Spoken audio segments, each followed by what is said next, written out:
På mandag, hvor jeg kommer tilbage fra ferie, der runder jeg 1000 kilometer på min nye elcykel.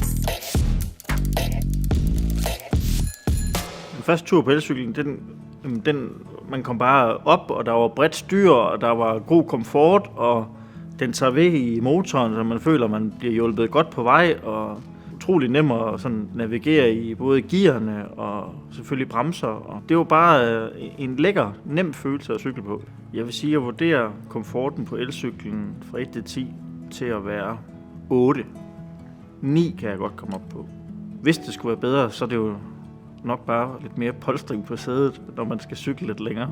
Jamen, displayet fungerer også meget, meget nemt. Altså, der er jo nogle pile til den ene side. Hvad vil du gerne følge med i? Jeg har den på samlet antal kilometer, jeg har kørt. Og så er det jo ellers, hvordan du navigerer op i fart. Hvor højt den skal være, hvor lav den skal være.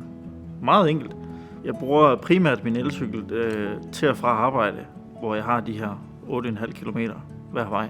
Så det bliver alligevel sådan nogle kilometer om dagen. Og jeg synes bare, det er både en god måde at starte ud på, og også når man egentlig har haft en lang arbejdsdag, så er det også en god måde at koble af på. Lige at rent udsagt komme ned i gear, selvom at du cykler jo. Nu arbejder jeg inde midt i Vejle by, så der er også meget trafik. Der er også meget forhold til parkering. Altså jeg cykler jo lige ind og smider den på min arbejdsplads. Der er jo ikke nogen problemer der.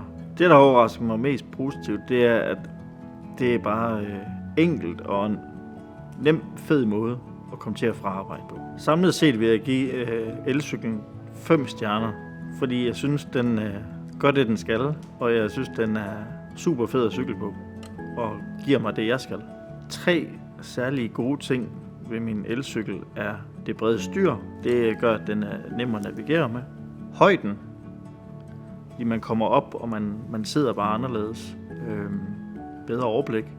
Og så en god motor og display, der fungerer godt sammen.